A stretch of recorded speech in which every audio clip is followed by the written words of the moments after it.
Welcome back to the deep dive. So today we're unpacking a source that asks a question we hear a lot, actually, about an online place called Maya and Henry Jewelry.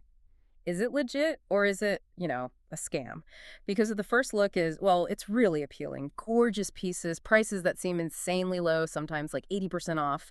They say it's because they're going out of business. Right, the urgency factor. Yeah, and free delivery on top. It just has that shine that makes you want to click buy, but our source felt something was off almost immediately. And that feeling. Yeah. That's key because it looks like, well, a textbook case.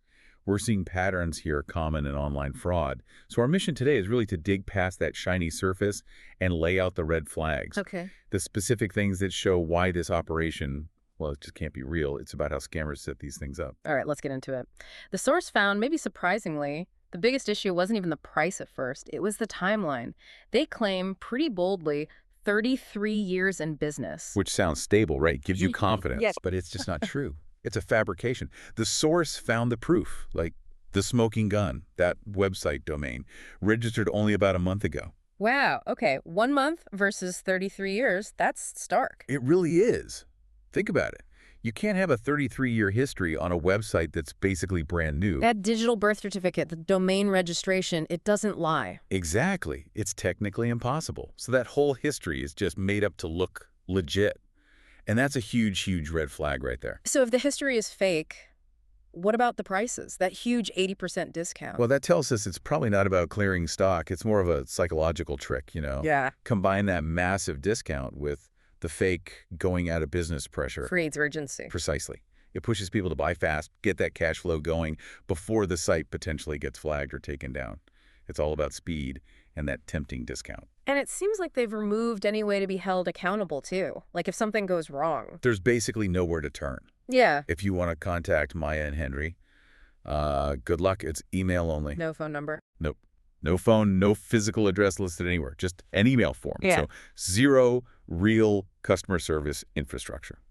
And for selling jewelry, something so visual isn't something else missing. Oh, definitely. The social media black hole. The source checked nothing on Instagram, Facebook, Twitter.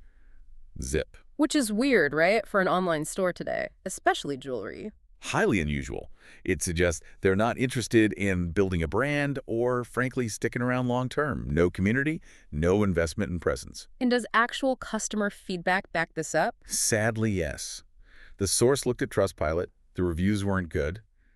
Basically, two main complaints. Orders just never arrived. Oh, no. And then the company just stopped responding to email. Completely ghosted. Sure. The other review just flat out called it a scam. And if the items are shipping from overseas, like China, as the source mentioned. Then it becomes almost impossible, right? To track down who's actually behind the website. There's no one to hold responsible when your order vanishes.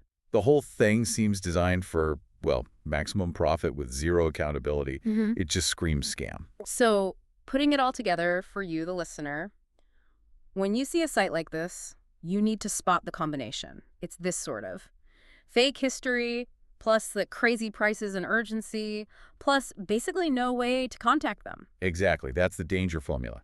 Fake legitimacy, engineered urgency, and total avoidance of accountability. The disposable scam trinity, as the source put it. Right. And it makes you think, doesn't it? We focus a lot on the discount. Is 80% off too good to be true? But maybe the real question, the first check, should be about contact. Like if you land on a site and you can't easily find a working phone number, a real address, or, an active, legit social media presence in like 30 seconds, maybe that's the point where you stop before even looking at the prices. Stop and actually verify that domain registration history we talked about. Maybe that should be the real first hurdle.